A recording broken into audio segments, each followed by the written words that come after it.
It's Daybreak on Arise News, and it's time for the press preview. A first look at what's on the front pages. We'll start with this day publication, our sister publication. And this day has on its headline, Wike, Tinubu's Pact, real. He'll work for us, says Ibrahim Masari, all right, with some riders. Confident deal with Rivers governor won't affect Amechi. Buhari, I will not betray or undermine APC by supporting candidates of other parties. Disowns defectors, those who took the party to court. Warns government officials against loose talk. Dogara Babachir, still on their quest, met IBB Abdul Salami over Muslim ticket. Then IU, PDP will win 25 states majority in National Assembly seats despite crisis. Says that Gogo plans 10 million man march for Atiku in Niger Delta. Lamido cracking PDP's unity wall, says Wike's aide. Then you go to the top mast, Oshibajo. Nigeria seeks $10 billion package from international partners for energy transition plan. It says World Bank and US Exim Bank pledge $3 billion. The Punch newspaper this morning, leading headline, UK meeting, PDP worries over Wike, NWC meets governorship candidates.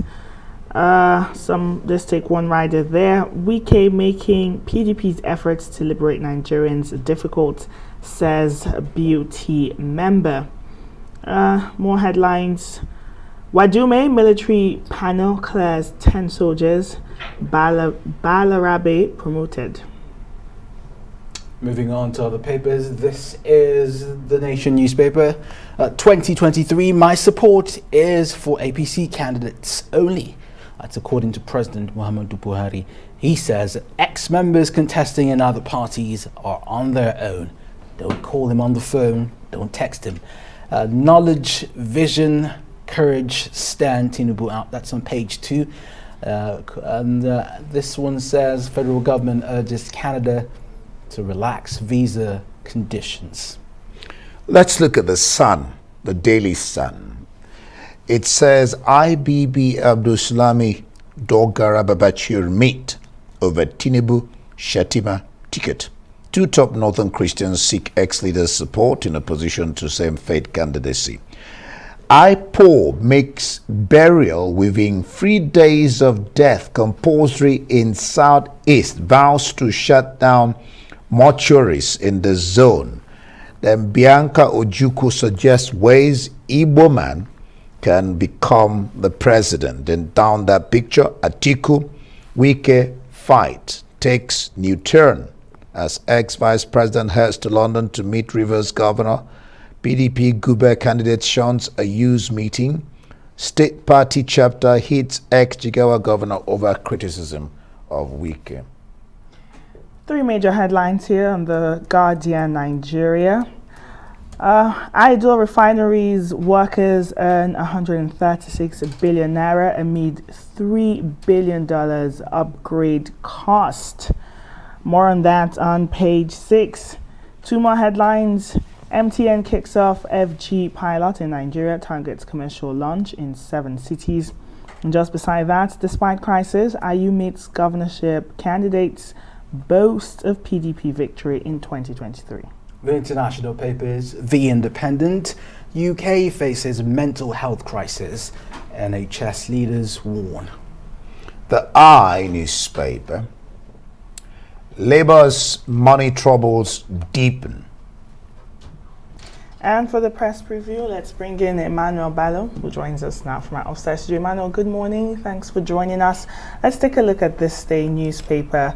It's focusing on the PDP's crisis. It says, Wike Tinubu's pact is real. He'll work for us. This is coming from Ibrahim Masari.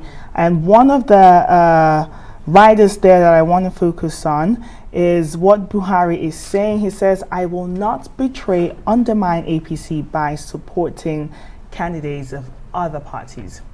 What are your thoughts? Well, the big story there, Nkechi, and whether you like it or not, APC's practically getting its acts together.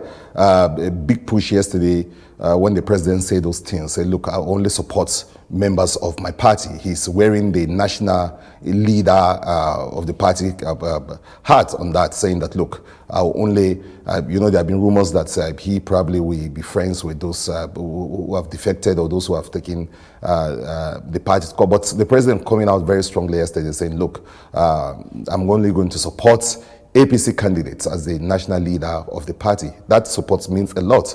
It means he will be campaigning with them. He will be going down the circuit with them and giving them all the support they'll be needing. He's the president of the country, but he's the leader of his party.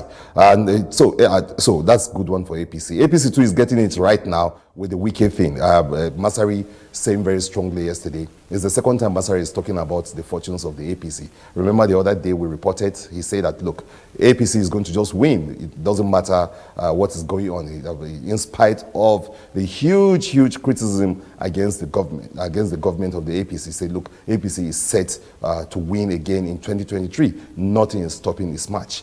He's weighing on that strongly again now by saying that, look, even the Wike, given all the potential of Wike, we work for them. He's saying, and he's confirming that authoritatively. I think that our paper is the only one, these days the only one reporting that angle of it, which is very, very profound, to say that Wike is going to work for them. And then he explains the mechanism of Wike working for them. He said Wike is not defecting, he's not going to leave the PDP. It's an emerging thing that's happening within the political cycle now. People don't just leave their parties, they stay within those parties and work for other people. So we see a situation where up and down the ballots, people will be picking and choosing who they're going to vote for. So you might see a situation where to work for someone else. So defection and decamping has become a thing of the past. It's now old school, if you wish. They will rather stay within their party and work from the inside. And so he's saying that that's the Wike scenario. Wike will stay within the party, work for his governorship candidate. A bit of that situation is Amechi situation. So how is Wike going to work with Amechi? And besides, this is the Wike that's always riled against the APC government. What is it going to do when we in this part of the divide, the media, begin to remind him of some of the outrageous remarks he's made about the APC government and APC? But then these are politicians. In the world, everything is possible in politics. And now we are seeing almost a situation that suggests that a Wike of all people, a Wike that was like the strongest opposition voice, is going to eventually, by what Masari is saying, team up with the APC to produce the next government. Well, if that happens, Emmanuel, then the party has a political suicide bomber in their midst. But the chairman of the party, Ochayu, is insisting that the party is intact, there's no crisis, and they will win 25 states, including grabbing a majority of National Assembly seats. Where is this confidence coming from?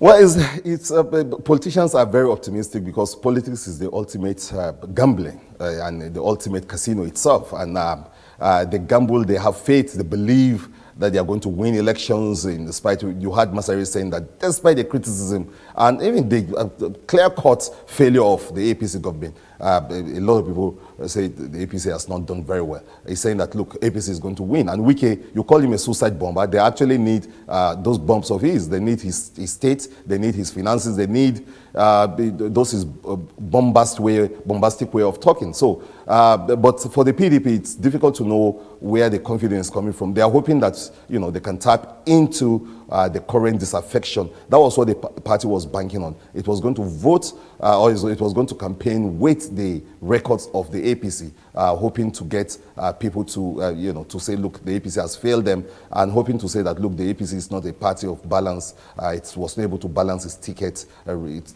APC ticket is not reflective of who we are as a people. The PDP was banking on that, but then it was also banking on the experiences and the structures. It's be able to. They have some of those a lot of those governors in their midst. So maybe that is what is beyond Ayu's confidence. But Ayu himself is face to face with an existential threat to his position. But with Wike saying that unless and until he resigns or he leaves the party, he's not going to support him. That's one of the huge things. And are you saying he's not going? But then are you yesterday meeting with those party contestants, flag bearers, saying that, look, there's hope that they're going to win these elections and that with the kind of formidable team he's saying, PDP will eventually win.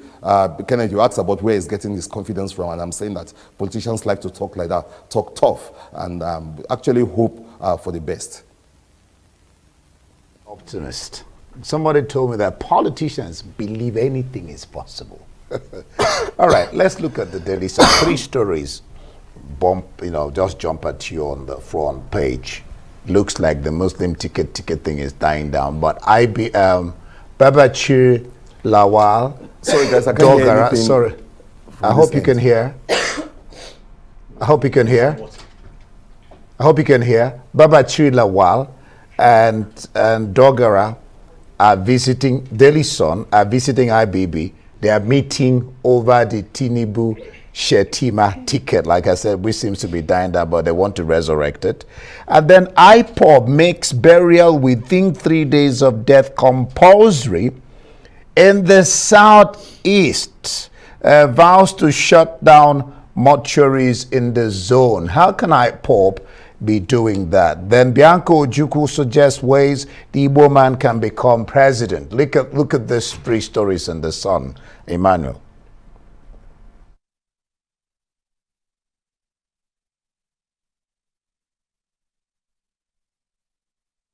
Emmanuel, IBB, Babachir Lawal and Dogara meets IBB and Abdul Salami over the Muslim ticket of Tinubu Shetima.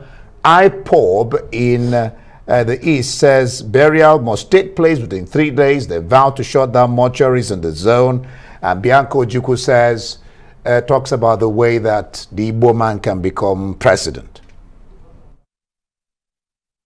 Oh, I hear that we've lost contact with Emmanuel. Well, when we do get him back, but we were discussing behind the scene, Ken Kechi, yes, over this issue of IPOB, a proscribed organization, by the way, is saying that it is making burial within 3 days of death compulsory in the Southeast. And you're wondering, is IPOB a de facto leadership in the East? You can say that because it's quite ridiculous to have IPOB always making all these rules and making it compulsory in states where we have governors. And it just bears the question, why are these governors there? Why can't they get a hold of the leadership of their states? You can't have a proscribed organization making rules in your state, making people to lose their businesses. Kids don't go to school on Mondays, so basically you have a four-day working week in a state where you have governors. Here we have Emmanuel Bello back. Emmanuel, what are your thoughts on this story on the front of the Daily Sun? IPOB makes burial within 3 days of death compulsory in the Southeast. Yeah, Nkechi, I was getting to hear what you were, the interesting take you were making on it, and I think I go with that. I mean, IPOB is now actually is practically like a parallel government along the government. They're actually, taking decisions on behalf of the people, saying that, look, this is even burial rights. Discussing, when I saw the story yesterday, I was like, really? IPOB can go into this? Because in the past, you think that the agitation was basically political, but you see them trying to weigh in, even on the social-cultural lives of the people. But like you were saying, Nkechi, IPOB has done a lot already. For instance, it's affected the commerce of the Southeast, deciding on the number of days people are going to go to work, deciding whether people are going to register for election, deciding whether there's even going to be an election. And so yes, like the whole country keeps asking the same question you are asking, Nkechi, that also where's the leadership in these states? Why are they not taking control? Why are they not taking charge? Have they been overwhelmed? Have they been overpowered? A story like this suggests that yes, IPOB is still very strong, can take those kind of far-reaching decisions on the lives of the people. Not good at all for democracy. Then you wonder what they're doing with the security votes. like we wondered yesterday, that's okay, because you have these governors who throw up their hands in the air and say, look, we have no control over we're not the chief security officers of our states, and then they collect a huge amount of security votes, and they try to explain what they do with security votes. But we'll continue to, beam our lights on those security votes, what they do with it, how are they arming the local, the police in their state, what are they doing with, rapid response, how are they collecting, gathering information, what are they doing about stopping crimes from happening while they're being hatched. Those are the big questions that people will continue to ask around the issue of those security votes. Thank you, Emmanuel Balo.